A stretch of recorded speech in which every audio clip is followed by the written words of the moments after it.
Welcome to our fourth session of First Generation Conversations. My name is Dr. Elizabeth Williams, and I am a first generation student myself. I am joined today by Nate Shagru, who is an alumni from 2014, and Maya Coates, one of our current students. And today we're going to have a conversation, or they're going to have a conversation about what it means to be a first generation student. So I'm going to get us started with a question. The whole reason we're doing this series is because we can't do what we normally do, right? We're in the moment of COVID-19 and the world has gone virtual over the last 3 or 4 months. And so as people who study communication, I'm interested in knowing what particular communication challenges being virtual has presented for you all and kind of how you have tackled those challenges. So I'm going to invite you all to respond to that. And then Maya, if you want to take over questioning from there. Okay. Nate, if you'd like to go ahead and start. Sure. Yeah. The communication in the last 3 months, 4 months have been kind of fascinating for me to just experience and, obviously participate in. So the agency that I work for primarily handles digital marketing and strategy like that. Some of my favorite clients are like the Rio, which I'm sure most people are familiar with that live in Fort Collins or just in Colorado in general. And we have an office in Old Town, so we're used to meeting in person with clients, with ourselves. And, when you start engaging with people over video conferencing like Zoom or Google Hangouts or anything like that, you start losing some of like the interpersonal communication that you're used to, right? Even nonverbals that you read are a little bit more difficult through the video. So, just reading someone's body language, seeing if they're truly engaged or not, because more often than not, you can see people's eyes shifting, to the phone or to another screen, things like that. So to me, the intimacy of communication kind of widened when we were having to rely primarily on remote communications, remote meetings through videos. But it seems like since nearly everyone's having to deal with it, things are becoming a little bit easier. People are just becoming more used to it. I remember the first month, everyone was struggling just with technology competency, and that's something that's difficult too. You could be a great communicator in person, but if you can't get over the barrier of technology, that kind of makes it a lot harder. So I'm glad a lot of people are used to it, because who knows how much longer we're going to be primarily using video. But that's kind of like my experience. I don't mind it. I like both, so it's been good. I kind of go against what you said only because I don't love this virtual communication. I mean, I don't mind it and I can make it work obviously for like the circumstances and everything like that. But I think one of the biggest things I've noticed is there's a lack of communication in terms of like, obviously we're having this conversation and you can call people and still like communicate or Zoom, and all those different ways that we're now like learning to communicate.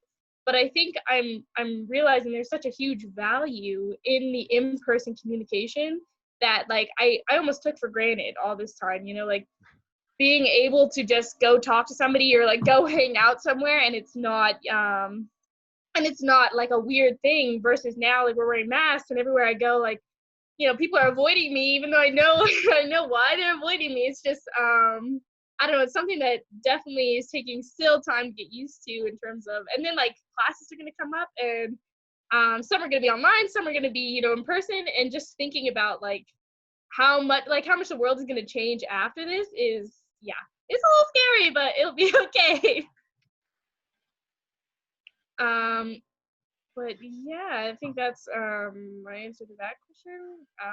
I guess Yeah, I can just start with the questioning now. yeah, that works. I'm not sure. I think it just kind of flows naturally from what Dr. Williams was saying. If I know you sent over some questions, there's some questions you had. We Yeah. could go over that. Okay. If you have different questions, happy to talk about that. But I Yeah. think just like conversationally, I'm happy to talk about whatever. Okay. Okay. Cool. So hi, by the way, we didn't really get to say hi before. I so my first question for you kind of was, because I mean you were kind of just talking about your job, but I just kind of wanted to know your background, like what did you major in, what did you end up doing, where did you live before college, like that kind of just general. Like brief background, yeah. Yeah. Sure. So I was born and raised in Denver, Colorado. Okay. a little suburb named Arvada, if you're familiar with like the area. No, I'm from Thornton, yeah, so Okay, very cool.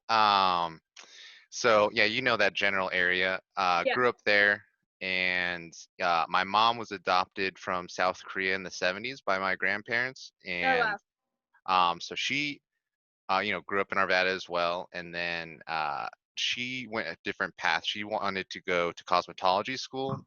That's what she Okay. did. So she did trade work, and then when it came to me, it was a little different. She didn't like school at all. I remember her always telling me about like school sucked, wasn't very interested in doing it. She played Yeah. some sports, things like that. But Yeah.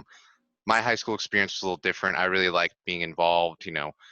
Played a bunch of different sports, was in a bunch of different clubs. So come junior year when they start talking about college, I was like, yeah, definitely want to apply to all the state schools. CU, CSU, School of Mines, DU. Okay. Um, Things like that. And I toured all of them, and CSU just spoke to me. So that's the school obviously I chose, and Yeah. I was really happy to pick CSU, especially after hearing some of my friends' experiences in like Boulder and things like that. Yeah. Aside from the university, I love Fort Collins just because everyone's really, really nice. That's true. It's a slightly slower pace of life than like living down even in Thornton or Arvada or Denver. Yeah. And I'll be 100% honest, like when I started school I wanted to be a doctor. I thought that's just what I wanted to be. I Didn't don't we all? Yeah, I know everyone has like super ambitious ideas like that. I even jokingly, me and my friends are always watching this TV show named Scrubs. We're like, oh, we could be doctors. Yeah, yeah. So that's like where it started, and I found come to realize that I was really, really terrible at chemistry, just not able to pass any chemistry classes. I love the biology side of things, but I was like, Yeah. this isn't for me. So I switched my major I think 4 times throughout college, but only Oh graduated a wow. semester late. What? Um, How does that happen? Because I swear they tell me they're like, if you don't take this one class this semester, then you're like 2 years behind. I think I just got supremely lucky with like what was like overlap in terms of like core requirements and what you could use as like a minor and things like that. Because I Yeah. switched then to computer science, like a 180 from biomedical sciences. That's when I realized I wasn't fully like an introvert, if that makes sense. Like Yeah. I'm in the computer lab, like writing code until like midnight, and I was like, this is exhausting. I can't do this anymore. And there's like kids who are like, I love this. Like I'm not. They were like, would I just couldn't do being behind a screen all day, even though that's like what it Okay. is. Even though that's what it's like now, is you're behind a Uh, computer screen all day. yeah. So then I switched. I was like, okay, money aside, things like that, I'm gonna go do what I think is more passionate rather than like a monetary end result, which was doing some sort of writing. I wanted to like potentially do like sports, some sort of sports writing, or do something like that, reporting. Okay. So switch to the technical journalism school. Yeah. Um, and that's when I kind of found the niche of communication studies specifically, because there was like some minor classes or some classes that overlap. And Okay. I realized I like those classes a lot more, like public deliberation. I think there's like studies of persuasion that goes over like the history of persuasion throughout different civilizations. Yeah. Yeah. I always liked rhetoric and Western thought in high school, so I realized communications was like kind of a great place to end with, and then I coupled it with a minor in business Okay. entrepreneurship. So I really enjoyed graduating from the communication department, and it's shocking to hear how many other people talk about how they don't use their major anymore, right? Yeah. Like they're just like the major or the degree was great to have to get like a foot in the door. Yeah. But what do I hear like now, 5, 6, 7 years removed from CSUs? Like people are like the worst people to work with are bad communicators, and that's like more of a soft skill, I That's think. Um, Especially because there's so many more technical industries, right? Like yeah. even digital marketing, which is what I'm in, or like some sort of Mhm. web development or IT or engineering. You learn these really high-end technical concepts, Yeah. but if you can't describe that or communicate to someone that doesn't have the same technical background as you, what is the point of having all this knowledge that you can't describe to someone without like a jargon-filled paragraph? if that makes Yeah, sense. I mean that's exactly I think why I kind of went into this realm of, I wanted to be able to communicate effectively, no matter what I did. But I guess so. How did you know you wanted to go into digital marketing then? Like, was there like a sign, or did you do like an internship, or? Uh, that's a good question because I really didn't know what I wanted to do, and I was honestly really jealous of my roommate at the time in college. Yeah. He he was in the technical journalism department, but he knew he wanted to be like a news reporter since he was literally a freshman in high school, is what he told Oh, me. what a lucky duck.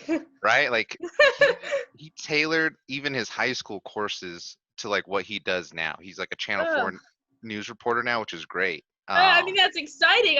Yeah. How do? Oh, But it's like, he kind of had like a leg up. He spent yeah. 4 years learning like about technical journalism media in high school. Then he was like the youngest CTV reporter at CSU because he has so much experience versus other freshmen. Yeah. um, so I was like, this sucks. Like, dude, I don't even know what I want to do. Like, I don't even know what I want to have for lunch, and this guy knows what he wants to Yeah. do since he was like 14. Oh my gosh. I had an internship at a company in town called Total Benchmark Solutions, and Okay.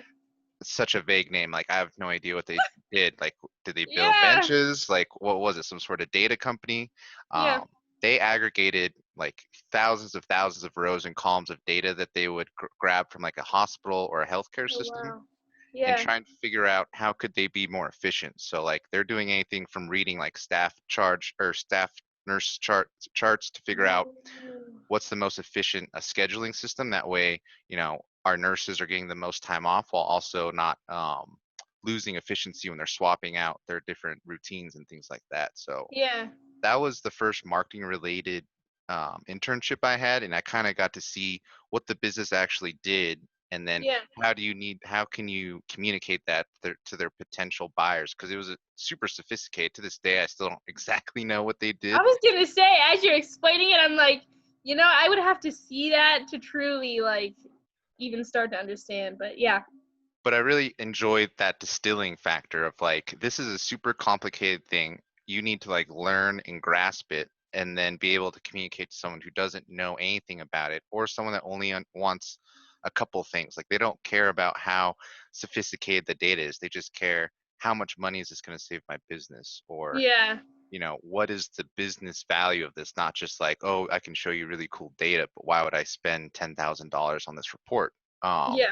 so that's when I started seeing the value of marketing as like a really, really you're the catalyst of communication, essentially, from internally what a business's values are to externally to their customers, to their partners, things like that. Yeah. Um, so that was like the first sign that I knew I really liked marketing. And then Yeah. the business school was really cool to have a minor in because I did the entrepreneurship minor. So Okay. a lot of that was pitching or doing elevator pitches, and like you had to come up with an idea during the semester and kind of like build a business model on it. Yeah. And again, I felt like I had a leg up on people because not a lot of them didn't have to take like the public speaking or public deliberation classes that you have to in communication studies. Yeah. So a lot of them were not as well versed with like speaking in front of like a crowd of 60 to 100 people or like really communicating what their idea was to people and trying to convince them why they should be investing in it. So Yeah. that kind of just added to the fact that I realized, communications is so cool because it's applicable in any industry. You can do really whatever you want. Um, Yeah. Marketing, I would just argue, is like on the higher end of like really needing exceptional communication skills. Yeah. Yeah. Well, I mean, you have to persuade people. So what? So you did that internship, and then like, what preparation did you do for outside of like college? Like when you got done, or did you stay with that company, or? So it was like a summer internship that was Okay. also into the spring, and then they just Hmm. let me know ultimately like there was the possibility of turning the internship into like a marketing position afterwards. They Yeah. unfortunately were like, oh, we're not going to continue the internship. So I was like, oh, that sucks, but I get it. They decided to hire, I think, like a full time like VP of marketing and stuff like that, and they wanted Oh, to okay. just like start fresh, which was cool. Was still in school, so it wasn't too much of a blow. Yeah. Um, and then, like I told you, I graduated a semester late, so I graduated in the winter of 2014. Okay. Okay. And which, by the way, was super nice because sitting for graduation. The class was way smaller, so ceremony was way shorter Oh, rather than the spring semester where it's really long. But yeah. I didn't even think of that, honestly. yeah, I didn't think about it either, but it did make it nicer for my family who came up. They're like, that was really short. And I was like, well, it's the Oh. winter. Yeah. So basically, I had some time on my hands because was still living in the college house that I was in because the lease Yeah. didn't end till May. Yeah. So, I honestly took some time, like kind of like Christmas into January off just because I was like, I'm going to celebrate graduating, just enjoy Yeah. some time off. And then just kind of aggressively started looking at any type of job that was communications related or marketing related since that was like the two things I liked. Yeah. Any entry level position, even like administrative, where you're just like not necessarily doing communications, but like Yeah. just entry level stuff. And across the Front Range, because I didn't know at that time if I was going to stay in Fort Collins or if I was going to Yeah. move back to Arvada. So I was kind of going between the two. I just set myself a goal of like applying to at least 3 to 5 jobs a week, knowing that like it's a numbers game at that point. You're not going to get your dream job out of college, but just got to Yeah. get your foot in the door somewhere. And I also had a very open mind because I was like, I don't know what I like, so why would I be, I hear or talk to people that are like, I don't know, I want this very specific job out of college. And I'm like, I don't know if you have the experience or the perspective yet to really determine what you want to do. And Yeah. you just got to have a super open mind was my matter of kind of going about it. And I remember, I think I went on like 13 interviews before I finally got my first job. Oh my gosh. And there was like that it was at least double, maybe triple that, the amount of like cover letters, resumes, Oh wow. applications that I filled out. But by that 13th interview, I was really good at interviewing. Yeah. Yeah. Well, uh, did you feel behind because you didn't pick your major till later, or because you know what I mean?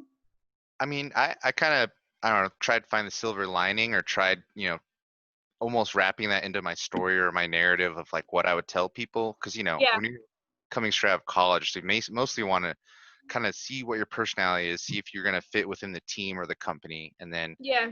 kind of learn about what you did in college. So when I painted Okay. the picture of college for me, I was like, I realized I'm a really good learner because I went through these different majors and I felt Yeah. like I had a really good perspective of CSU and the college experience because I got to see Yeah. almost every single different college at CSU. There's biomedical, uh, science side of things, the computer science side of things, the Yeah. business school, the communication liberal arts school. So I felt like it was really kind of a unique experience. Not a lot of people could say they interacted with each one of those different departments in a university. Yeah. So that's kind of how I parlayed that into like the conversation when people asked that in interviews. Yeah. And I don't know, I thought it was kind of cool because there's still stuff that I learned in like the computer science department when I was in that major for a year that's still relevant Yeah. now because I kind of got into like a digital or tech related field.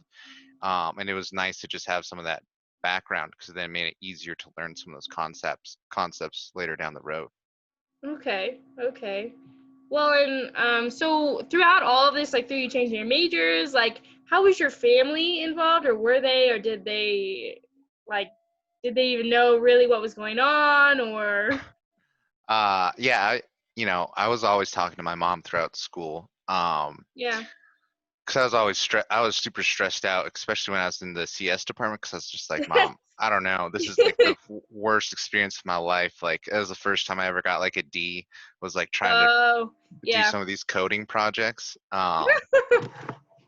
And she's just like, yeah, maybe it's not the thing for you type of deal. So she was super supportive of it, even though she Yeah. didn't really understand. I mean, she understood, but she didn't go through the college process and things like Yeah. that. Um, she was really great. I would still go down to Arvada maybe once or twice a semester to get the classic, college run of food. Yeah. Yeah. Um, We all do that.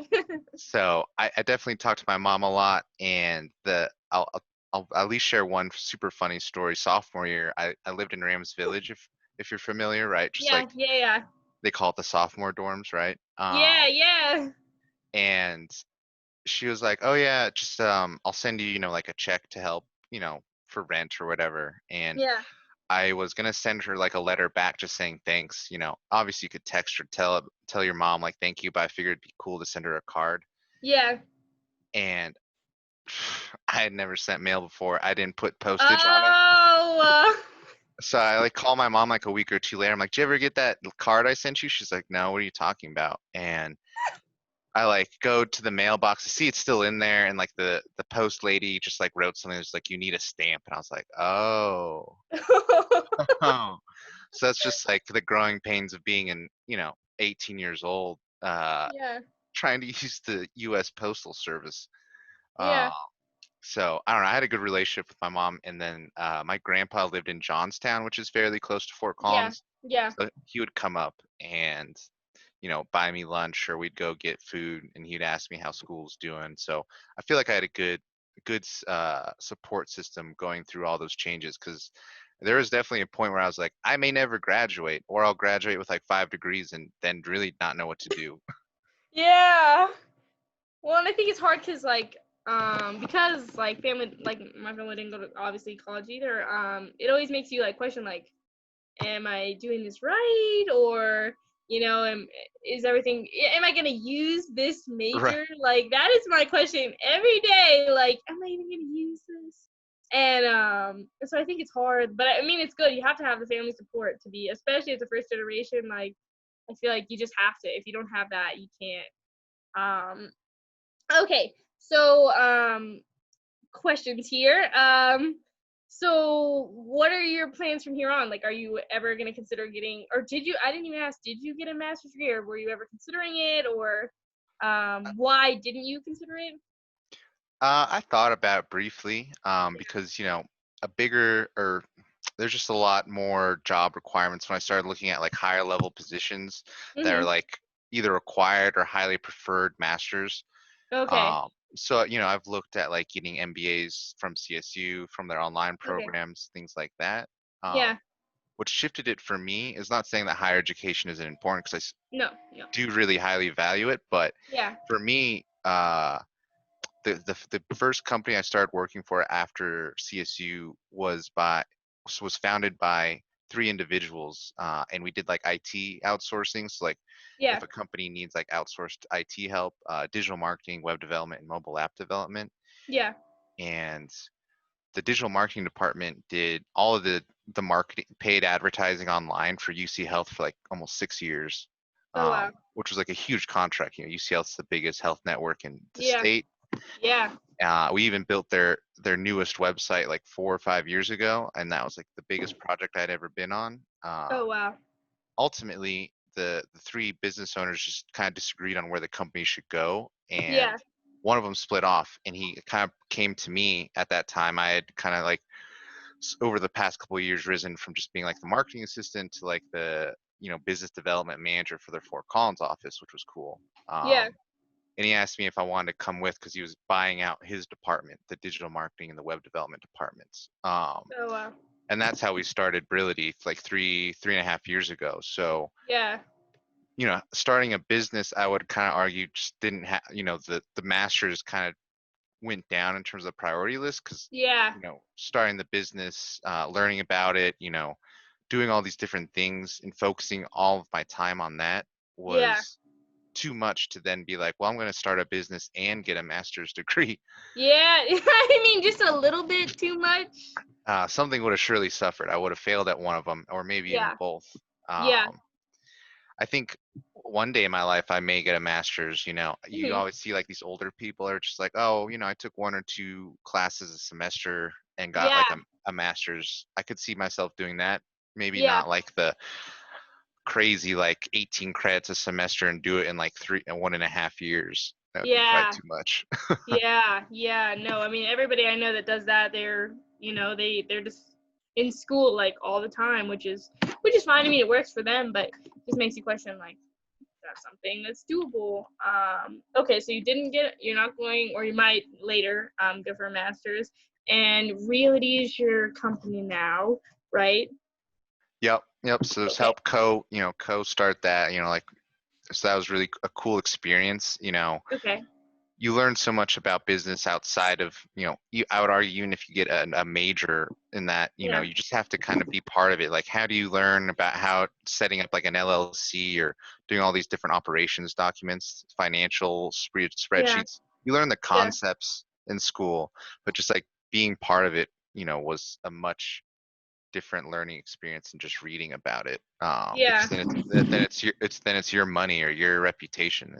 I don't know. It was kind of, it's still to this day kind of crazy to me. Yeah. Yeah.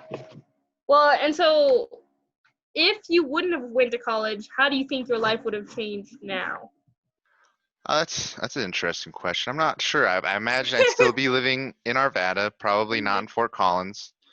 Um, Not that there's anything wrong with that, but there are those Yeah. like stereotypes, like there's like YouTube influencers and videos are just like the kids that stayed in their home school or hometown forever. Yeah. Yeah. I'm not saying it's that negative, but I don't, if I didn't go to college, I imagine I would have done some sort of, trade school. I don't know what it Yeah. would have been. Maybe Yeah. something in like mechanics or engineering, or I don't really know. I've never thought about that.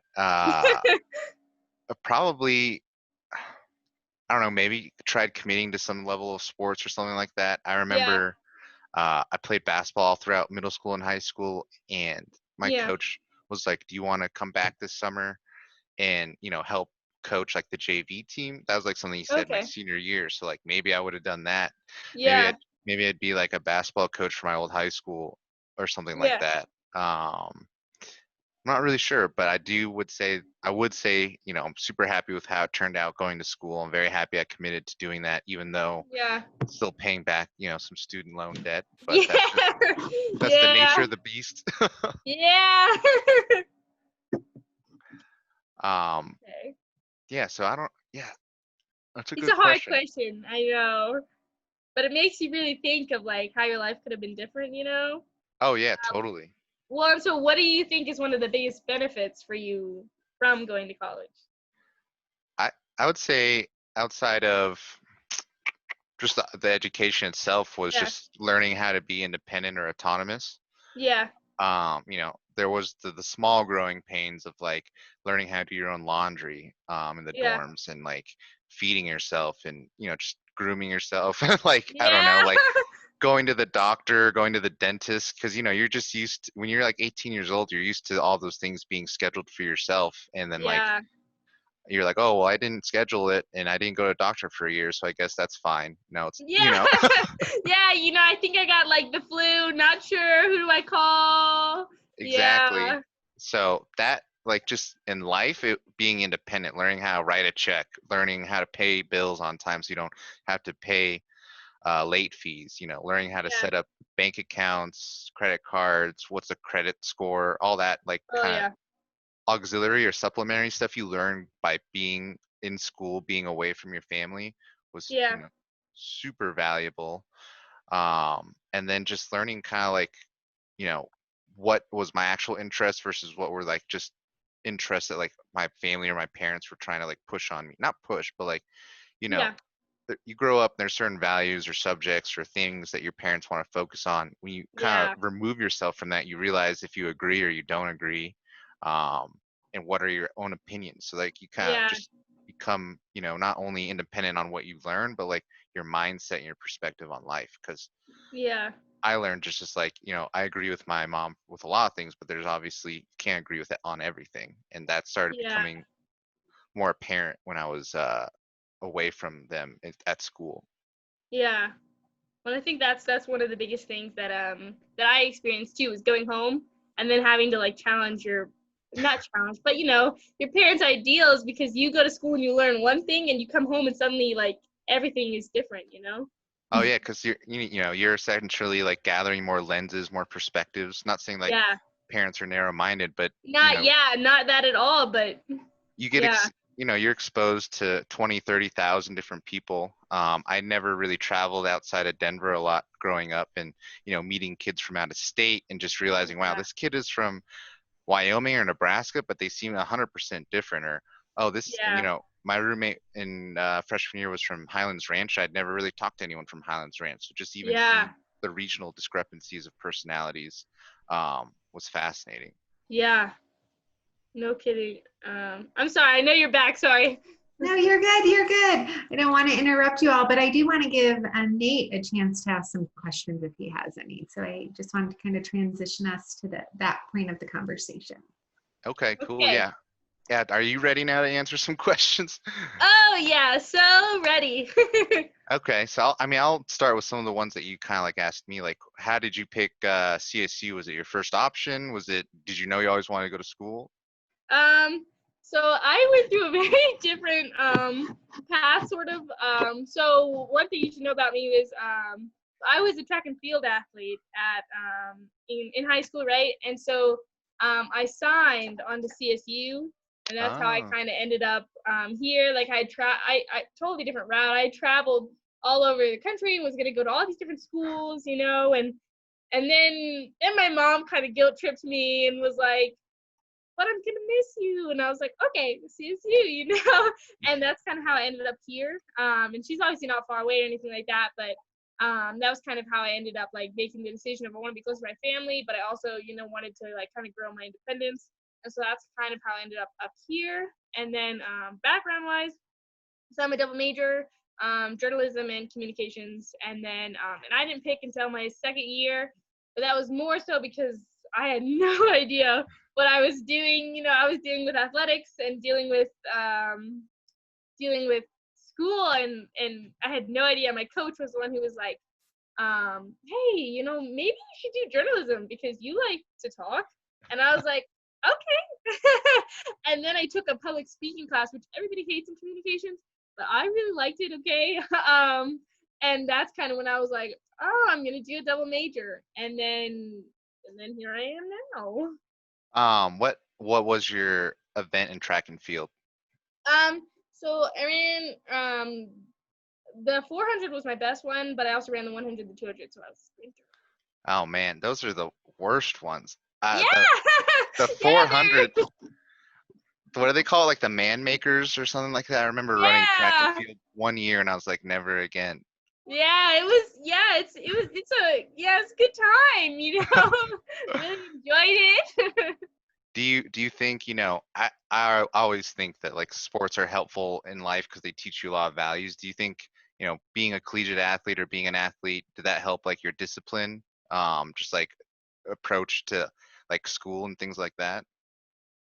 Oh, I don't know. It was I think it helped in ways that I didn't think it would, like the communication you need to have like with almost like with your teammates, within yourself, within just going to class, like because your day is so like crunched together, right? It makes it so that you have to make the most out of like every second of every day. And um and that I think kind of like on top of like being around all these like impressive people who are like going worldwide, and all these crazy things that I think it makes your perspective like that much like higher of like, yes, I'm on this college campus, and yes, like I'm in this major, but there is so much more that I can do with the education that I'm gaining, with the experiences I'm gaining, with all these different aspects that you pick up in college, that I was able to apply those into my major, into talking to people, talking to professors, making these like relationships that I otherwise probably wouldn't have had, because I had no idea what college was in the first place. So I got there and I was like, oh, this is a lot harder than high school. Also, oh, I don't know what I'm doing. I don't know where to get my books. I don't, all these different things that I didn't even think were like a struggle, but they ended up being. Yeah. Being an athlete at CSU, does that mean freshman year you stayed at like Corbett? Isn't that like the dorm for like athletes and stuff like that? I stayed in Parmalee, which is connected. Okay. And so my roommate was also a track athlete, and everyone we were interacting with constantly was athletes, except for our hall was like engineers, which was Oh, really like a random like group we an got odd mixed with. pairing, yeah. Yeah, yeah. I mean, it was definitely kind of mumbo jumbo, but yeah, I think by putting us in there, it definitely made us see like, okay, this is college. Yeah, I mean, that's an interesting point as well. Is like, since you came in as an athlete, you're kind of Yeah, already you're already like included in like a group. So was it like Yeah, you felt like you were already, had a group of friends, like you felt kind of comfortable as soon as you came in? I know it's all new, but like at yeah, least you have all your fellow like freshman athletes, right? yeah. Well, and I think another important thing you should know about me was so like my health got bad and I kind of fell out of that, right? And so the other thing that like was really big for me was figuring out how to do college without athletics. Oh, so yeah, transition. Okay. Yeah, so the transition, which was that was almost scarier than in the beginning, because then figuring out, everything of where do I go, what do I do, how do I sign up for classes and stuff. That was still, but I mean, athletics has always been like involved in my life, and so yeah, it was different. I definitely had a different college experience than most, but That's that's awesome. Even just to hear just like the beginning of it with all with the with the sports, being an athlete. yeah. It's unfortunate to hear the sport. Did you have an injury or did? Um, so it was really like a random freak thing of like my immune system just kind of shut down, right? And it, Oh it was no. related to sports, like every time I exercised, my body would shut down, right? So it was like interconnected. And so we had to come up with the decision of like, okay, no more athletics, right? But still being involved, still doing their like social media, still doing things like that I never thought I would have been, doing prior, and then still having those relationships with those teammates, which is helping me, with my major, with everything like that. Because if I need an interview, Yeah. half my friends are football players, so it's like, okay, here, like, can I ask you some questions? And then I do. So was there anything specifically about college that you didn't think of or didn't expect that you really enjoyed throughout the, like, I don't know, so far being in school, if that makes sense? Like, I didn't realize I would like being kind of like away from family, which sound, just like the Yeah, independence part. Was there anything that yeah. like shocked you that you enjoy? Um, okay, so I'm like really extroverted, but I didn't realize how much I enjoyed like being by myself. Like I love hanging out with people, like, and I love making all these connections, things like that. But I didn't realize like I don't know, like I loved the fact that by moving to college, I was around all these because I went to a high school, stuff like that. But in high school, not everybody is dedicated, to their studies. Not everybody is, I'm here, I need to graduate. People getting there, that kind of situation. Yeah. Versus I got to college and everybody here was like, okay, how can we, make this better? How can we learn more? How can and that was just really different for me of coming to a place where that and at the same time, if I needed to study by myself, stuff like that, like everybody had their independence, but also was able to like work together. And so I think that was like the biggest surprise for me was, wow, all these other people are, like there's other people who are just as like willing and excited to learn as I am. And like that was really strange because I was a nerd in high school. Okay, I was a nerd, and then I got here and it was not nerdy. Yeah, it's super cool when you meet so many people that are like-minded, right? You're just like, Yeah, you're no longer like on an island. yeah. Well, that and it's cool because like I was in Parmalee and there was a lot of the exchange students are in there too, and Hmm. I just never thought I'd have so much in common with students from everywhere. Like not everybody's from Colorado, not and having all these different like communities where you can have similar values with someone who just came here from China or wherever, and that was really cool as well. Yeah, the exposure to other cultures, and you're like, it sounds crazy, but some people don't think you're that similar, but that you just have like a couple of conversations, you realize you're struggling with the same stuff, especially in college. Yeah, yeah, What? So I think I saw class of 2021, right? So you'll be graduating yeah. next year. Yes, thank goodness. What's the favorite class? Do you have a favorite class you've taken so far? Oh, that's hard. So I took, I've literally been, because I'm like in this double major realm, it's really difficult because I really love like the technical aspects of like, digital marketing. And then, but I also like public speaking and I like TV news writing, all these different things that should not correlate at all. But I'm like, I love them all, which that like that's why I asked like how did you know where you wanted to go into because listen, I'm sitting here and I have no idea what to go into. I think because I've taken such a broad like array of classes that I've like actually enjoyed, you know? Mm-hmm. Um, and so that's why like I don't know. I really do like all these individual classes. There's not one where I'm like, oh, this sucks. But I think it's also I'm making these good relationships with the professors and stuff. So it doesn't help, you know, like they're my friends and I'm really Yeah. enjoying the class. And so most people like they're like, I'm gonna go into sports, I'm gonna go into TV, you know? And me, I think maybe my job is just gonna be like something random and special that I just haven't figured out yet, you know? Yeah. Yeah, that's why I feel like I had a very similar feeling in terms of like I liked everything. Try to be a Yeah, positive person, be like, I don't hate anything. So it's like, what job should I get? yeah, That's why I kind of just, I don't know, shotgun approached it and saw, who was going to give me a shot. And then, yeah, because at that point, after school, you just want a job to a certain extent. So I was like, I'll be happy doing anything. I just want some money and feel like yeah, this degree was worth it. And um, yeah. Well, that's my thing is I want to use the degree. I'm not here to get it just to, have it like I want to use it. And, I get like with the communications, we can use it in so many different areas that, it's hard to know how I'm going to use it, you know? yeah, and I yeah, it was the hardest thing for me as well because I was like, communication is like kind of everything, but nothing at the same time because no one's like Yeah. explicitly saying like, almost every job application probably says must have excellent communication skills, must be, Yeah. good with people. Like, well, no, no, duh. Like any business needs those things. Yeah. So, Yeah. But it's uh, like, do I have the skills to do the job that I need to communicate for, Like, I'm learning communications, but I'm not gonna communicate for. Well, I mean, you could, but I couldn't communicate for like medical, or something like that. And so it's hard. Like, do I have this? I can communicate, but can I communicate for the job you need me to do? yeah, and I don't know. Being now on the other side, it's been fascinating to like be an interviewer rather than Yeah, interviewee.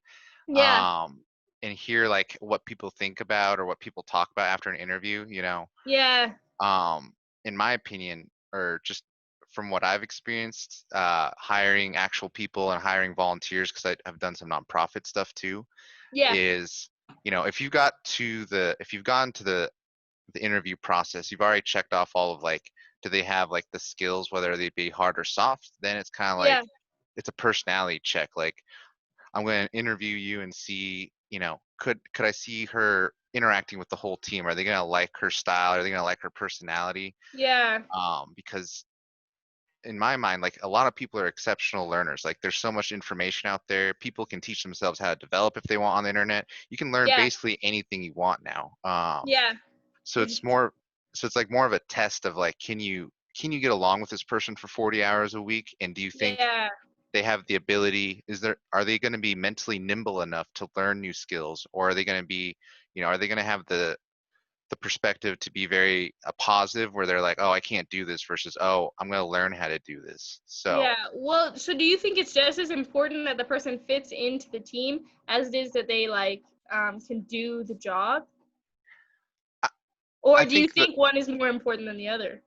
my argument is the fit, is Okay. more important. From what I've experienced, we've said no to good applicants that have like exceptional, skills that could, in theory on paper fit in the Yeah. company well, like have really good like paid advertising experience, or they know Google Analytics really well. But I was Yeah. like, you know, candidly speaking, like I was like, this dude kind of sucks. Like I don't think anyone's gonna like talking to him. And I hope that doesn't sound too catty, but it's like you have It's to, true. we're a small business. Like we started with 3 people, now we're up to 8. You have to Yeah. be very careful with who you put in the group, because it's like one bag egg would be really terrible for a small group like that. And Yeah. it's even kind of similar in sports, right? Like, Yeah. I don't know, like I mentioned, I love basketball. It's like why every Yeah. super team fails. Like you can't just like collect talent and hope that they, you know, are cohesive together. Yeah. If you get along and things like that, it's almost more beneficial than just raw talent.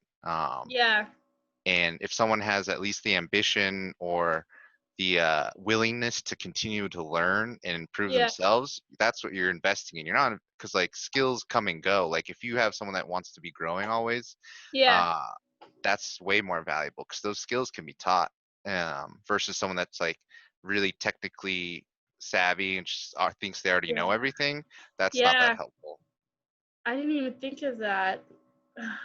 But so how did you know you had found the group that like you like kind of fit in with, you know? Like how did you know um When I interviewed my business partner now, who was yeah. originally interviewing me right out of school, Yeah.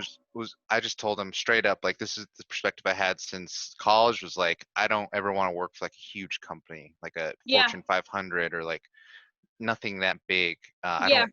The comparison was like not being a cog in a giant machine, right? Because it's like Yeah. you go to work, you do the 2 or 3 things you're supposed to do, and then you leave. I think the way work balance is moving towards, it's like it's not just being like here's work Nate, then here's after work Nate. Like that's just Yeah. too much work to have like 2 different personalities. Yeah. People need to have the ability to express themselves at the workplace. It, it wasn't too long ago where people are like, I don't want to hear about your personal life. There's nothing that you should be talking about. In my mind, it's like those are things you carry around all the time. Like if you're having a bad day because of something that's happening at home or with your family or with your friends, like that's gonna affect the way you work. And Yeah. if you can't express it to like someone that's in HR or just like someone, it's just gonna weigh on you and kind of affect your performance. It's like I know it's not possible for every giant company, but for us, Yeah. being a smaller company, we're able to, as much as people are comfortable, talk about or share with those things. Like, hey guys, today, I'm dealing with some stuff with like my family, so might be a little Yeah. distracted. Whereas like I didn't even think of that. if you're like in a huge company, they're like, all right, whatever, man, just like get your 3 things done for the day. I don't want to hear it. Not saying that's how all big businesses But are. it can be, yeah. So I really appreciate that dynamic. The more comfortable you feel at work, I think the more happy you'll be, obviously, and obviously Yeah. can be more productive as well. Yeah. So that's what I was looking for when I was coming out of college, was like smaller businesses that had these certain values. And you could it's easy to tell when you're kind of like going through the interview process and things like that, what their interests are, what do they care about? Is it just like, are they looking for another worker that keep their head Yeah. down, or are they looking for someone that's like going to be a team member that they're going to help grow, that they want to invest time and money with to make them a better person, better Yeah. employee? um, that's what I thought was super important. Well, and so what were the like telltale like questions that you would ask people that almost immediately you knew like this is going to be a good fit or not? uh, I would always ask them, just like how do people, I just asked the interviewer, not like the main manager, but like usually people don't interview you just one-on-one, so I'd ask them like, Yeah. how do you like working here, or like what do you do, or and like how have you enjoyed it, how long have you worked here? And Yeah. being in the communications background, you could kind of tell how they feel. Like if you ask them that and they kind of like lean back, you're like, oh, this dude feels uncomfortable about this, or like they like touch Yeah. their face, you're like, maybe he doesn't feel too great, which to me was very clear that like the guy felt uncomfortable having like an honest response. So that made me a little nervous sometimes, whereas other people would kind of like, lean forward and be super excited to tell you about how much they love working there. So like even Yeah. some of those nonverbals were super clear in an interview process, uh, Yeah. when you flip the script on them in terms of asking them questions. So I'd always ask them like if Yeah. they liked it, and I'd always ask, and sometimes it's hard to tell if they're being honest or not, but like, is there a high turnover rate at this company or not? Oh, yeah. Yeah. Because if they're, if they're saying, oh yeah, this position, there's been like 3 guys in the last 2 years on this job, on this position, you're like, well, I don't know. There has to be Yeah. some reason why people keep failing. I mean, Or yeah, there should be. so it means either, the system of their business might be wrong, or maybe they're finding the wrong applicants. But like that's another clear sign to me, retention Yeah. rate. Yeah. Okay. I think she's coming back. Oh. Yeah, I'm back. Hi, It's been sorry. Hey, This has been a really fun conversation to listen to, y'all. Thank you both so much for sharing your experiences and talking about what it's meant to be a first generation student. And I hope that this is just the beginning of the conversation for the two of you, that you now have each other in your network, and can use that network in ways that are beneficial to both of you. We Yeah. will be having one more conversation as part of this first generation series next Thursday at 11 o'clock again. So if either of you would like to join us, we'd love to have you there. So Yeah. again, thank you so much for your time and for your energy. I really appreciate you. Yeah, of course. Well, yeah, it's fun, you know. It was a lot easier than I thought it would be, so I can't complain at all. Excellent. Yeah, Excellent. happy to share any experiences. And, if you need anything, outside of this conversation, I'm happy to, give you email or cell phone if text is easier to answering your questions or future questions. Yeah, well, because you were really helpful. Like, you told me stuff that I didn't even think. Like, I don't think I used half my questions because you answered stuff that I didn't even know I would need to ask. You know? Okay, well, that's good. That makes me feel better. I was like, I don't know Yeah, how much information I have for you. yeah, yeah. It helped a lot. No, that's awesome. That makes me feel good. So thank you. Yeah. Thank you both. Take good care.